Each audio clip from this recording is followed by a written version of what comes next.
Welcome to our YouTube channel, which is Abhigyan Education Classes. Now we are going to start our first class, which is 8th Science. Our first chapter is Crop Production and Management, या इसे हिंदी में कहेंगे फसल उत्पादन एवं प्रबंधन। मैंने crops की बात की या फसल की बात करी तो तुरंत ही आपके मन में आ गया होगा कि फसल कौन कौन सी हो सकती है। जैसे गेहूं हो सकता है, जैसे चावल हो सकता है, वेजिटेबल्स हो सकता है, पल्सेस हो सकती है। ये सभी फसल या क्रॉप्स के एग्जाम्पल हैं।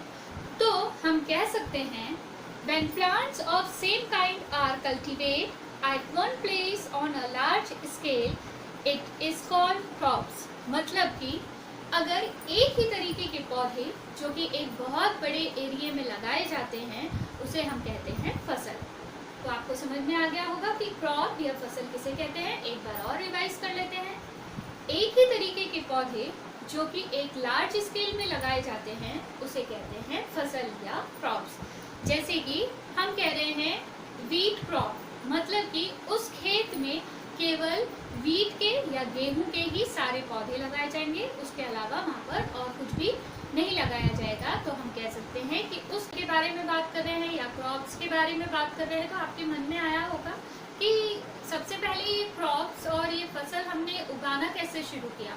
तो हम कुछ साल पीछे चलते हैं। लगभग 10,000 वर्ष पूर्व जब हमारे पूर्वज रहा करते थे, जिन्हें हम आदि मानव या अर्ली मैन कहते हैं, वो जब गुफाओं में रहा करते थे तब उन्होंने धीरे धीरे प्रैक्टिस कर करके फायर इन्वेंशन किया। वो फायर इन्वेंशन कैसे किया है आपको 6th क्लास में आपने लेसन में पढ़ा होगा, बट मैं एक बार और रिवाइज करा देती हूँ। जब उन्होंने 2 पत्थरों को लिया, चकमक पत्थर को लिया और आपस में उसको रगड़ा तो उसमें से चिंगारी निकली और उस चिंगारी से उन्होंने फायर इन्वेंट किया। तो उस समय फायर इन्वेंट करने के उनको 3 बेनिफिट मिले। फर्स्ट वन इज कि वाइल्ड लाइफ से या जंगली जानवरों से उनकी सुरक्षा हो सकी, मतलब उनको सेफ्टी मिली। सेकंड थिंग कि जब रात को अंधेरा हो जाता था तब उन्हें रोशनी मिली। एंड थर्ड थिंग, वो रॉ प्रोडक्ट्स को या रॉ मांस को खाया करते थे, मीट को खाया करते थे। तो उन्होंने जब फायर इन्वेंट किया तो वो मांस को भूनकर खाने लगे। तब उनकी समझ में आया कि यदि हम मांस को भी भूनकर खा सकते हैं तो इस तरीके से हम दूसरी खेती भी कर सकते हैं। और वो एक प्लेस से दूसरी प्लेस में मूव कर गए और इस तरीके से उन्होंने एग्रीकल्चर को अपनाया। अब बात आती है आज के टाइम पर हम एग्रीकल्चर को देखें तो हमारे पास बहुत सारे इक्विपमेंट्स होते हैं, बहुत सारी चीज़ें होती हैं, बहुत सारे औजार होते हैं जिससे कि हम खेती को आसानी से कर सकते हैं। बट एट दैट टाइम जब हमारे अर्ली मैन्स थे उस समय उनके पास ना तो आयरन था, ना स्टील था, ना ही और कोई मेटल था जिसके थ्रू वो औजार बना सकते थे। तो उन्होंने किस तरीके के औजार बनाए होंगे अर्ली टाइम पर एग्रीकल्चर करने के लिए? उनके पास था स्टोन एंड वुड। तो उन्होंने स्टोन एंड वुड का उसको कार्व कर करके उन्होंने औजार बनाए और उसके थ्रू वो एग्रीकल्चर करते थे।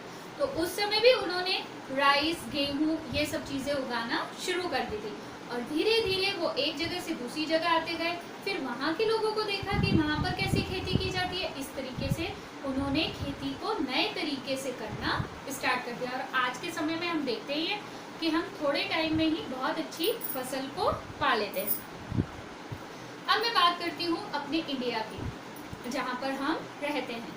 तो आपने देखा होगा कि हमारे इंडिया में नॉर्थ, साउथ, ईस्ट, वेस्ट 4 दिशाएं हैं और चारों दिशाओं में साल भर में सीजन चेंज होते रहते हैं। जैसे कि नॉर्थ में कश्मीर है, वहाँ पर बहुत ठंडा मौसम रहता है, बर्फ़ होती है। अगर हम साउथ की बात करें तो जो साउथ जगह है वहाँ पर हरियाली है, तो वहाँ पर बारिश बहुत होती है। अगर हम बात करें वेस्ट की तो वहाँ गुजरात, राजस्थान, यहाँ सब गर्मी बहुत है। तो इसके कहने का मतलब ये है कि वेदर कंडीशन में बहुत बड़ा चेंजेस होने के कारण हमने हमारी जो क्रॉप्स है उसको 2 पार्ट में डिवाइड कर दिया। एक को हम कहते हैं रबी की फसल और दूसरे को कहते हैं खरीफ फसल, या इंग्लिश में कहेंगे रबी क्रॉप्स एंड खरीफ क्रॉप्स। अब देखिए, अब आपके मन में आएगा कि ये रबी की फसल क्या है और खरीफ की फसल क्या है। तो इसको सिंपली याद करने का तरीका एक होता है, पहले हम लेते हैं रबी की फसल। यहाँ पे दिया है रबी, रबी को हम चेंज कर सकते हैं रवि, इसे हम चेंज कर सकते हैं रवि। और हिंदी में इस रवि का मतलब होता है सूरज। तो सूरज कैसा होता है? गर्म होता है।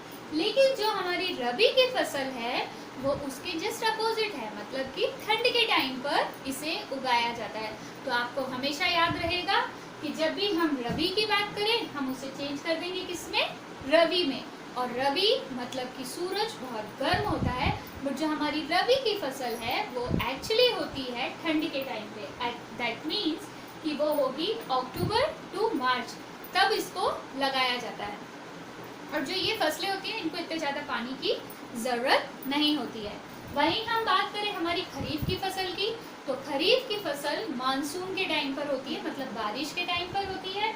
और हमारे यहाँ मोस्ट ऑफ जो मानसून रहता है वो जून टू सितंबर होता है, मतलब कि जो खरीफ की फसल होती है उसके लिए पानी की बहुत ज़्यादा आवश्यकता होती है।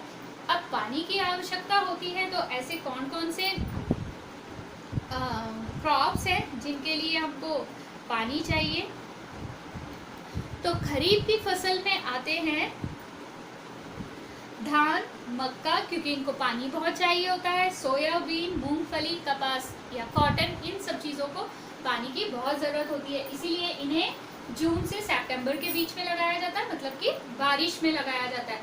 और रबी मतलब रवि एंड वो हो जाएगा उसका उल्टा, मतलब कि ठंड के टाइम पर लगाई जाने वाली फसल कौन कौन सी हो जाएंगी? गेहूं, चना, मटर, सरसों, ये सब चीज़ें होती हैं जो ठंड के सीजन में लगाई जाती है। अब हम इसके बाद आगे चलते हैं, एक बार और इसको रिवाइज कर लेते हैं। एग्रीकल्चर प्रैक्टिस या कृषि पद्धति। कृषि पद्धति वही बात होती है कि हमने किस तरीके से एग्रीकल्चर को स्टार्ट किया था। जो हमारे अर्ली मैन्स थे वो एक जगह से दूसरी जगह पर आए और उन्होंने वहाँ की पद्धतियों को अपनाते गए, वहाँ की टेक्निक को अपनाते गए और हमारे एग्रीकल्चर को उस टाइम से लेकर अब तक उन्होंने चेंज किया है। और जो क्रॉप्स होती हैं वो इंडिया की वेदर के अनुसार बोई जाती है या लगाई जाती है। तो हमारे इंडिया में बहुत ज़्यादा जो वेदर का जो डिस्ट्रीब्यूशन है वो बहुत ही अलग होता है, हर जगह पर अलग होता है। इसीलिए हमने क्रॉप्स को मेनली 2 पार्ट में डिवाइड कर दिया है। One is rabi and second one is kharif फसल। तो जो खरीफ की फसल है वो मानसूनी टाइम पर मानसून के टाइम पर लगाई जाती है, मतलब जून टू सितंबर जब बारिश होती है। एंड जो रबी की क्रॉप, अब हम आगे देखेंगे इसका दूसरा पॉइंट है बेसिक प्रैक्टिस ऑफ प्रोडक्शन, या इसे बोलेंगे आधारित फसल पद्धति।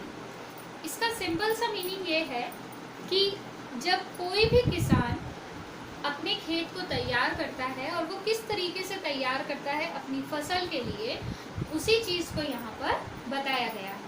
कहने का मतलब ये है, cultivation of crops involve several activities undertaken by farmer over a period of time. जब एक फार्मर एक ही समय में उसको एक बेसिक टाइम मिलता है और उस टाइम में वो अपनी ज़मीन को तैयार करता है, किस तरीके से वो ज़मीन को तैयार करता है, फिर उसमें वो बीज डालता है, उसमें खाद देता है, पानी देता है, खरपतवार से बचाता है और आखिरी में जब फसल बन जाती है, उसकी पक जाती है, तो उसे काटता है और उसको स्टोर करता है। तो इन्हीं सारी जो भी शुरू से लेकर आखिर तक में जो भी पद्धतियाँ अपनाई जाती हैं उसे कहते हैं कृषि पद्धति। ठीक है, अब कृषि पद्धति को हमने कुछ पार्ट्स में डिवाइड किया है। Basic practice of crop production, इसको हमने कुछ parts in the sense 7 parts में डिवाइड किया है। वो एक एक पार्ट में आपको समझाती रहती हूँ। फर्स्ट वन इज मिट्टी तैयार करना या प्रिपरेशन ऑफ सॉइल। मिट्टी तैयार करने का मतलब क्या होता है? सीधा सा मतलब है मिट्टी तैयार करना। जब हमने एक फसल को काट लिया, उसके बाद हम, जैसे आज मैंने मेरे खेत में से एक फसल काटी, मैं जाके कल के कल ही दूसरी फसल या दूसरा बीज नहीं डाल दूंगी। हम उस फसल को काटने के बाद उस खेत को थोड़े टाइम के लिए यूं ही खाली छोड़ देते हैं। छोड़ने का सेंस क्या होता है, मतलब क्या होता है, ये आपको आगे पता चलेगा। बट जब हमने खेत को यूं ही छोड़ दिया, फिर जब हम उसमें नया बीज डालेंगे तो हम डायरेक्ट उस ज़मीन पर बीज नहीं डाल सकते हैं, हमको मिट्टी को अलट पलट करना पड़ेगा। जब तक कि हम उसको मिट्टी को वापस से अलट पलट नहीं करेंगे या उसको खोदेंगे नहीं, तब तक हम उसमें बीज नहीं डाल पाएंगे। और उसको पलटने का मतलब ये होता है ताकि जो हमने बीज डाला है जब वो बड़ा होगा, जब उससे जो पौधा बनेगा या जो फसल बनेगी, तो उस फसल की जो जड़ रहेगी वो नीचे तक जा सके और उस पूरी फसल को एक अच्छा सा बेस मिल सके। नहीं तो क्या होगा, अगर हम मिट्टी को ऐसे के ऐसे ही रखेंगे और उस पर बीज डाल देंगे तो क्या होगा, जब भी हवा आएगी या बारिश आएगी वो सारे बीज पानी के साथ या हवा के साथ बह जाएंगे और हमारी फसल अच्छी नहीं होगी। नाउ सेकंड थिंग इज बुआई, या इंग्लिश में कहते हैं इसे सोइंग। जब हमने अपनी मिट्टी तैयार कर ली, अब नेक्स्ट काम क्या होगा, फसल उगानी है हमें, तो हमें उसके लिए बीज डालने पड़ेंगे। तो फिर हम जब हमारी मिट्टी अच्छे से हम उसको बारीक कर देते हैं, पहले तो उसे बड़े बड़े पार्ट में तोड़ेंगे, फिर उसके बाद उसको बारीक करेंगे और जब वो बारीक हो जाएगी उस पर थोड़ा सा पानी डालेंगे और फिर हम हमारे मोस्ट ऑफ पानी डालते नहीं है, जैसे जो बारिश की फसल होती है उसके लिए बारिश का वेट कर लेते हैं, एक दो बारिश आ जाती है, पानी थोड़ा सा ज़मीन के नीचे चला जाता है, उसके बाद हम बुआई कर देते हैं या सोइंग कर देते हैं। ठीक है, अब जब हमने मिट्टी भी डाल दी, मिट्टी सही कर दी, हमारे बीज भी डाल दिए, तो अब हमको बीजों को बढ़ने के लिए, अच्छी सी फसल बनने के लिए हमको उसको खाद देना पड़ेगा, मतलब उसका भोजन देना पड़ेगा, उसका फूड देना पड़ेगा। तो हमने जब बुआई कर दी, अब हम उसके लिए देंगे खाद और उर्वरक या एडिंग मैन्योर और फर्टिलाइजर। अब यहाँ पे आपको दो चीज़ समझने की है, मैन्योर अलग चीज़ होती है, फर्टिलाइजर अलग चीज़ होती है। मैन्योर का मतलब होता है जो खाद होती है, खाद मतलब जो गाँव में कंपोस्ट खाद बनाते हैं या फिर गोबर की खाद से, जो गोबर को इकट्ठा करके उसको सड़ाकर जो खाद बनती है उसे कहते हैं खाद, है ना। और जो फर्टिलाइज़र होते हैं जैसे कि यूरिया या जो भी बहुत सारी आजकल तो फसल को जल्दी बढ़ाने के लिए या उसको जल्दी से विकसित करने के लिए बहुत सारे फर्टिलाइज़र भी आने लगे, बट हमको नेचुरल थिंग में ज़्यादा जाना चाहिए। ज़्यादा फर्टिलाइज़र्स का यूज़ करने से हमारी किडनी पे, हमारे हार्ट में, हमारी आँखों पे इफ़ेक्ट पड़ता है। इसीलिए आजकल कहा जाता है कि फर्टिलाइज़र का कम से कम यूज़ करें और ऑर्गेनिक तरीके से जो खाद बनाई जाती है, जो पशुओं के गोबर से बनाई जाती है, उसका ज़्यादा यूज़ करना चाहिए। उससे कोई नुकसान नहीं होता है और उससे फसल भी बहुत अच्छी होती है। ठीक है, थर्ड थिंग हो गई। अब फोर्थ चीज़ क्या होगी, हमने मैं देखिए आपको ना एक ये सारी प्रोसेस पे चलते जाएंगे और जब तक मैं मेरा लेक्चर ख़त्म करूँगी तब तक आपको ये चीज़ें याद हो जाएंगी, क्योंकि मैं एक ही चीज़ को बार बार रिपीट करती जा रही हूँ ताकि आपके माइंड में ये चीज़ें बिल्कुल लाइन वाइज याद हो जाएं। तो जैसे ही मैं लेक्चर ख़त्म करूँगी आप मुझे कमेंट करके ज़रूर बताइएगा कि आपको ये सारी चीज़ें याद हुई कि नहीं हुई। तो फर्स्ट थिंग हमने मिट्टी तैयार कर ली, सेकंड थिंग हमने उसमें बीज डाल दिए मतलब सोइंग कर दी, थर्ड थिंग हमने उसमें मैन्योर डाल दिया, फर्टिलाइज़र डाल दिया ताकि हमारे पेड़ अच्छे से बन सके, फोर्थ थिंग अब हमने उसको खाना दे दिया, अब उसको प्यास भी तो लगेगी, तो हम क्या करेंगे, उसमें सिंचाई करेंगे। अब देखिए एग्रीकल्चर के लिए इरिगेशन मस्ट इम्पॉर्टेंट है। अब इरिगेशन के भी अलग अलग तरीके होते हैं। कुछ लोग वो जो बड़े पाइप्स होते हैं उनको सीधे खेतों में डाल देते हैं, कुछ फसल के लिए इतने पानी की ज़रूरत नहीं होती है, उसमें हम ड्रिप वाटर का यूज़ करते हैं। तो जब हम आगे सिंचाई या इरिगेशन के बारे में पढ़ेंगे तब मैं आपको बताऊंगी कि किस किस तरीके से हम खेतों में पानी दे सकते हैं।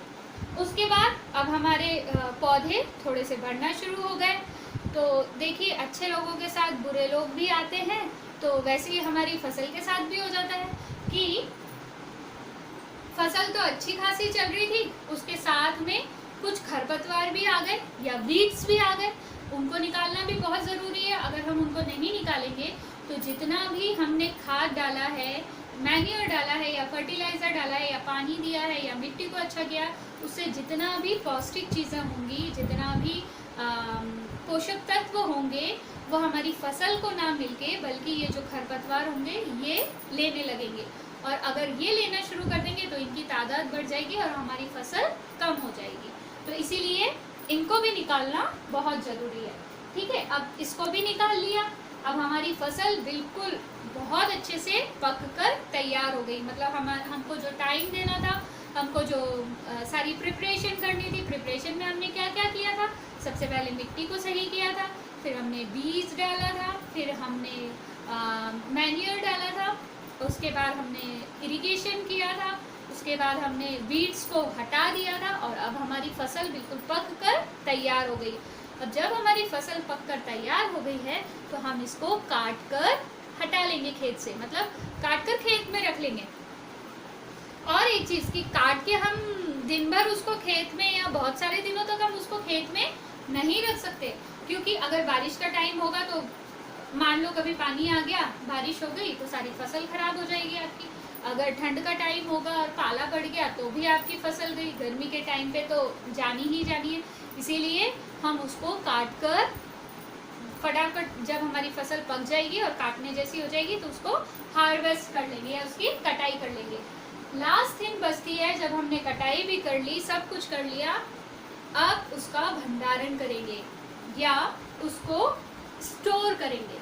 देखिए, स्टोरेज करना भी मस्ट इम्पॉर्टेंट है, क्योंकि जो किसान रहते हैं उनके पास ऐसा नहीं होता है कि 1 कुंटल 2 कुंटल 4 कुंटल ही चीज़ें जो उनकी फसल रहती है वो इतनी ही हो। उनके पास बहुत लार्ज अमाउंट में होती है और सारी की सारी एट ए टाइम मंडियों में जाकर बिक जाए, ये भी कोई ज़रूरी नहीं होता। कंपलसरी नहीं होता है कि उनके पास जितनी क्रॉप्स हुई है वो तुरंत के तुरंत ही जाकर वो बेच देंगे। तो अगर वो ये सारी चीज़ों को ऐसे ही पड़े रहने देंगे तो उनकी वो क्रॉप खराब हो जाएगी। इसीलिए उसको स्टोर करना बहुत ज़रूरी है। तो वो लोग स्टोर करने के लिए अपने ही खेतों में एक रूम जैसा बना देते हैं। अब अगर वो रूम बना रहे हैं तो उसमें भी बहुत सारी चीज़ें होती हैं कि उनको वो रूम किस तरीके का रखना चाहिए, उसमें हवा आनी चाहिए कि नहीं आनी चाहिए, नमी होना चाहिए कि नहीं होना चाहिए, ये सब चीज़ें भी हम आगे पढ़ेंगे। तो अभी हमने देखा basic practice of crop production. ठीक है, पहली चीज़ क्या थी? Preparation of soil. Second thing sowing. Third thing adding manure and fertilizer. Fourth thing irrigation. Fifth thing protecting from weeds, and sixth thing harvesting, and seventh and most important thing which is storage। ठीक है, तो अब हम इसके बाद आगे का पढ़ते हैं। इतना आई होप कि आपको इतना सब समझ में आ गया होगा और आप सभी बहुत इंटरेस्ट के साथ पढ़ रहे होंगे। तो हम इसके आगे का पढ़ते हैं। अभी हमने पढ़ा एग्रीकल्चर प्रैक्टिस के बारे में, उसमें हमने 7 स्टेप्स देखी थी। अब उन्हीं सारी स्टेप्स को हम 1 बाय 1 डीपली पढ़ते जाएंगे कि उनमें एक्चुअली होता क्या है। अभी तो मैंने आपको थोड़ा सा ऐसा बता दिया था, बट अब हम उसके बारे में पढ़ेंगे, ज़्यादा अच्छे से समझेंगे उसको। तो first one is preparation of soil या मिट्टी को तैयार करना। तो जैसे कि मैंने कहा था कि मिट्टी को तैयार करना बहुत ज़रूरी होता है। मिट्टी को तैयार करना किसी भी फसल को तैयार करने का फर्स्ट स्टेप होता है। इसीलिए कहते हैं the preparation of the soil is the first step before growing a crop. मतलब फसल उगाने के लिए सबसे पहला स्टेप होता है प्रिपरेशन ऑफ सॉइल, मिट्टी को तैयार करना। अब मिट्टी को तैयार करना क्यों ज़रूरी है? मिट्टी को तैयार करना इसीलिए ज़रूरी है कि जो हमारी क्रॉप्स रहेंगी, उसकी जो जड़ें रहेंगी वो अच्छे से अंदर तक चली जाए, उन्हें पानी मिल सके, वो अच्छे से ब्रीथ कर सकें। उनको नहीं तो अगर वो ऊपर ऊपर रहेंगी और धूप होगी या कुछ ऐसा होगा तो वो सूख जाएगी, या अगर ज़्यादा बारिश हो गई तो वो आपने देखा ही होगा कि जब बारिश के सीज़न में कोई फसल लगी रहती है और बहुत तेज़ बारिश आ जाती है तो क्या होता है, सारी की सारी फसल लेट जाती है ना। तो उन्हीं सारी चीज़ों से बचाने के लिए जो किसान रहते हैं, जो फार्मर्स रहते हैं, वो सबसे पहले अपनी मिट्टी को तैयार करते हैं। उसके बहुत बड़े बड़े जब वो हल चलाना शुरू करते हैं या प्लगिंग करते हैं। प्लगिंग का मतलब होता है, प्लगिंग का मतलब क्या है? प्लगिंग या टिलिंग। इंग्लिश में उसे कहते हैं प्लगिंग या टिलिंग। प्लगिंग या टिलिंग हम प्लग या हल की मदद से करते हैं। उसको हिंदी में कहते हैं जुताई, इंग्लिश में कहते हैं टिलिंग और प्लगिंग। ठीक है, तो ये किसके थ्रू करते हैं हम?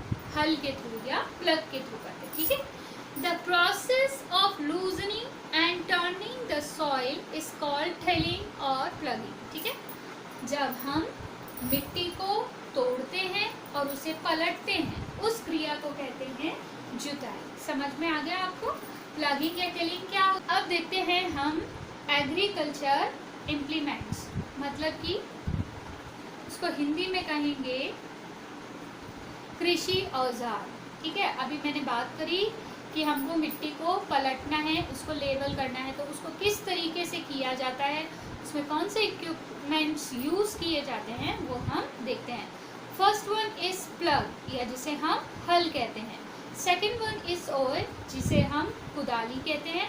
And third one is cultivator जो कि जो ट्रैक्टर्स होते हैं उनमें पीछे की तरफ लगे रहते हैं, और आजकल लोग उसका ही ज़्यादा यूज़ करते हैं, क्योंकि कल्टीवेटर का यूज़ करने से क्या हो गया, एक पर्सन एक दिन में पूरे खेत को सही कर सकता है, मतलब उसकी लेबलिंग और उसको प्लगिंग कर सकता है। जबकि अगर उसको एनिमल्स और फार्मर अकेले मिलकर करेगा तो उसको थोड़ा सा टाइम ज़्यादा लगेगा और मेहनत भी ज़्यादा लगेगी। तो क्या हो गया है, अब कल्टीवेटर का यूज़ करने से समय भी बच रहा है और मैन पावर भी बच रहा है ना। तो यहाँ पर आती हैं तीन चीज़ें यूज़ करते हैं हम एग्रीकल्चर के लिए कृषि औजार के रूप में। पहला करते हैं हल, दूसरा करते हैं कुदाली और तीसरा करते हैं कल्टीवेटर। इंग्लिश में बोलेंगे प्लग, होए एंड कल्टीवेटर। ठीक है, समझ में आ गया। अब हम इन तीनों के बारे में यहाँ पे ड्राइंग के साथ समझेंगे कि एक्चुअली में इनका काम कैसे होता है। ये होता है एक तरीके का हल जो कि लकड़ी का बनाया जाता है, जिसका ये तिकोना हिस्सा है, ये जो मिट्टी में जाता है, जो मिट्टी को खोदता है, ये लोहे का बनाया जाता है।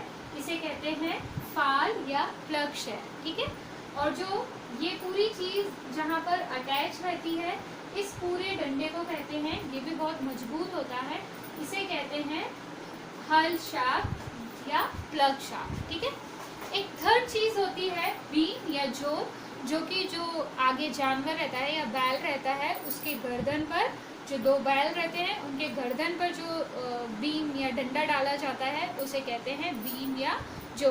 और उसके पीछे की तरफ होता है ये वाला हिस्सा, और जो फार्मर होता है उसकी तरफ पे आता है ये प्लग शैफ्ट। ठीक है, तो इस तरीके से बनता है हमारा हल, और इसका यूज़ किया जाता था मिट्टी को खोदने के लिए, मैन्योर वगैरह डालने के लिए, और जो बीड्स वगैरह रहते थे, खरपतवार रहते थे, उनको निकालने के लिए। ठीक है, तो ये सबसे पहला तरीका था मिट्टी को टिल करने का या प्लग करने का। ठीक है, सेकेंड औजार है होए या कुदाली। अब देखिए इसमें क्या होता है, ये भी लगभग प्लग या हल के समान ही होता है, बस इसमें डिफरेंस क्या रहता है, यहाँ पे इसका ग्रिप रहता है या पकड़ रहती है, और ये जो हिस्सा रहता है, अभी मैंने हल में बताया था वो ऐसा तिकोना हिस्सा था जिससे कि मिट्टी पूरी की पूरी ऐसी लाइन बन रही थी। बस इसमें क्या होगा, ये बैंड हिस्सा है, ये ऐसा हिस्सा है, तो इससे मिट्टी ऐसी की ऐसी पूरी सरकती हुई जाएगी। ठीक है, इसमें भी बीम है, मतलब कि ये भी एनिमल्स के थ्रू ही चलाया जाएगा। ये जो बीम है वो जानवरों के कंधे पे या नेक पे रख दी जाएगी और फिर वो जानवर उसे खींचेगा। तो ये रही बीम जो कि जानवरों पे रखी जाएगी।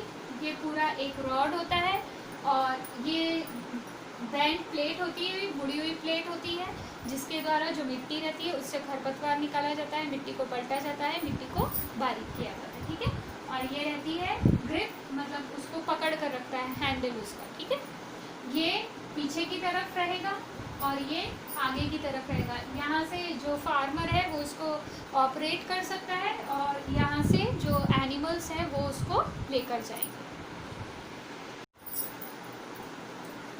थर्ड जो हमारा औजार है वो है कल्टीवेटर। ये जो मैंने ये स्ट्रक्चर बनाया है, ये जो ट्रैक्टर्स होते हैं उनके पीछे तरफ लगा होता है, और जो फार्मर रहता है वो ट्रैक्टर को चलाता है, और जो इनके थ्रू मिट्टी रहती है वो कूदती हुई चली जाती है। आई होप कि मैंने जो आपको आज समझाया है वो आप सभी को बहुत अच्छे से समझ आ गया होगा, लर्न हो गया होगा, और अब आप लोगों को बहुत ज़्यादा रिवाइज करने की ज़रूरत नहीं पड़ेगी। बट अगर फिर भी आपको कुछ प्रॉब्लम है, कुछ समझ में नहीं आ रहा है, तो प्लीज़ कमेंट में बताइएगा। हो सकेगा तो मैं आपको और अच्छे से समझाने की कोशिश करूँगी। और अब मिलते हैं आपसे एक नए वीडियो के साथ। इसके आगे का वीडियो कि हम देखेंगे कि आगे किस तरीके से एग्रीकल्चर को और आगे बढ़ाया जाता है। तो तब तक के लिए आप सभी स्वस्थ रहिए, अपने घर में रहिए। मिलते हैं आपसे नेक्स्ट वीडियो।